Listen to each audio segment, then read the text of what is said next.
तो दोस्तों बहुत ही जल्द आपको देखने को मिलने वाला है Oppo F13 Pro, जो कि होने वाला है 62 मेगापिक्सल्स के ट्रिपल रियर कैमरे के साथ। और साथ ही में दोस्तों स्मार्टफोन में आपको सेल्फी के लिए देखने को मिलने वाला है शार्पिन सेल्फी कैमरा, जो कि होने वाला है 48 मेगापिक्सल्स का। और उसके साथ ही दोस्तों यहाँ पर आपको in display fingerprint sensor, 5000 mAh की बैटरी और भी बहुत ही बेहतरीन फीचर्स देखने को मिलने वाला है। तो दोस्तों आज के इस वीडियो में हम इसी स्मार्टफोन के बारे में बताने वाले हैं कि क्या कुछ खास देखने को मिलने वाला है इस स्मार्टफोन में, और क्या होने वाला है इसका कंफर्म स्पेसिफिकेशन, और इस स्मार्टफोन को इंडिया में कब तक लॉन्च किया जाएगा। तो दोस्तों चलिए वीडियो को स्टार्ट करते हैं। तो दोस्तों सबसे पहले बात करते हैं इस स्मार्टफोन की कैमरे से।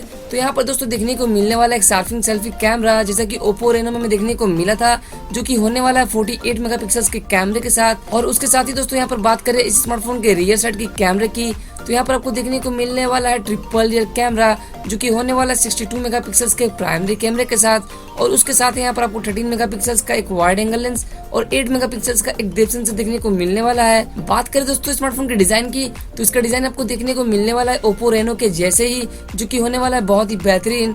अब बात करते हैं दोस्तों स्मार्टफोन की फ्रंट साइड की, तो यहाँ पर आपको देखने को मिलने वाला है एक 6.59 इंच का फुल एमोलेड स्क्रीन, जो कि आने वाला है फुल व्यू डिस्प्ले के साथ। और फुल व्यू डिस्प्ले होने की वजह से दोस्तों आपको यहाँ पर देखने को मिलने वाला है इन डिस्प्ले फिंगरप्रिंट सेंसर, जो कि होने वाला है बहुत ही फास्ट। बात करें दोस्तों स्मार्टफोन की बैटरी की, तो यहाँ पर आपको देखने को मिलने वाला है 5000 mAh की बैटरी, जो कि वूक के 3.0 को सपोर्ट करेगी और आपके फोन को 30 मिनट के अंदर 50% से ज्यादा चार्ज कर देगी। बात कर लेते हैं इस स्मार्टफोन की प्रोसेसर की, तो यहाँ पर आपको देखने को मिलने वाला है स्नैपड्रैगन के 730 का प्रोसेसर, जो कि होने वाला है बहुत ही बेहतरीन, जैसा कि आपको Redmi K20 में ऑलरेडी देखने को मिल चुका है। बात करें इस स्मार्टफोन की प्राइसिंग और रिलीज डेट की, तो इस स्मार्टफोन का जो बेस वेरिएंट होने वाला है उसकी प्राइसिंग आपको देखने को मिलने वाला है 18 से 20 हजार रुपए के करीबन। और वहीं बात करें इस स्मार्टफोन की रिलीज डेट की, तो यहाँ पर आपको ये स्मार्टफोन देखने को मिलने वाला है दिवाली से पहले इंडिया में।